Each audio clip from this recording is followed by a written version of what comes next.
So Jason Rzucidlo reporting from the Motown Mansion in Detroit. We're here for the White House Project announcement, joined by Geena Davis and Marie Wilson, the president of the White House Project. so can you go over some of the announcement today? Why don't you tell about the...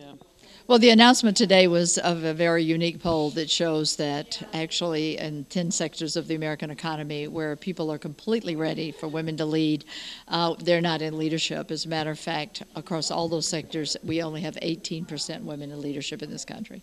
All right. And you were one of the speakers today. What can you tell us about the...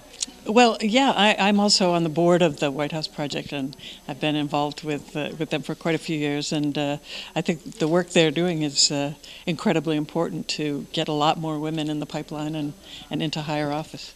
Okay, so you were one of the stars in the as one of the female president of the U.S. and commander-in-chief. How was that experience like? It was great. It was really fun, and I think it seems like the reaction has been that people enjoyed seeing a woman in that role. And Marie always says, "You can't be it unless you can see it." So I think it might have had some impact. So one of the topics today was getting more directors in Hollywood. Recently, Drew Barrymore was the director for the new film Whip It. It was done here in Michigan. So what do you think about that? And as to get more directors.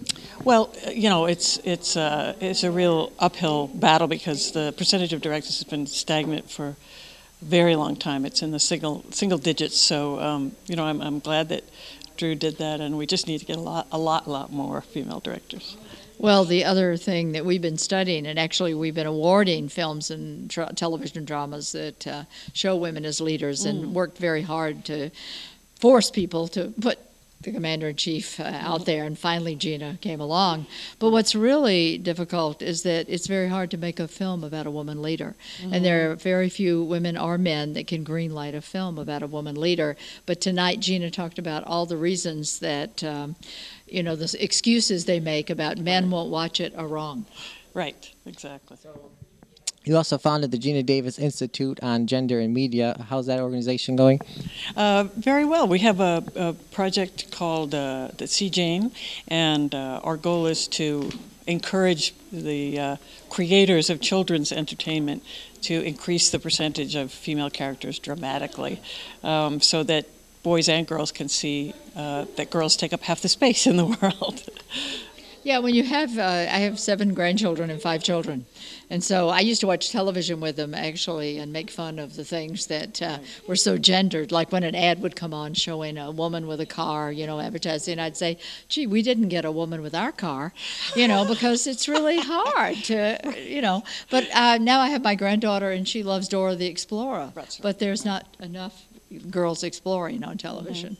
That's correct. So you were also one of the stars in the film Accidents Happen. What was that experience like? Oh, I shot that in Australia last summer. It was really fun. That was my first independent movie. It was quite fun. So what's next for you? Are you going to consider directing, starring in more movies, TV shows? What's next? I'm just waiting for the next good script to come along. I definitely don't want to direct. I know that much. But I just take as much time as it takes to latch onto something that I think is good. And I'm waiting for her to run for office. I may have to wait longer. Would you consider something in Michigan with the new tax incentive? I didn't understand. Doing a film here. Oh, yeah, wherever there's... Sure. Yeah, that would be great. Okay, thanks a lot. It was nice speaking with you.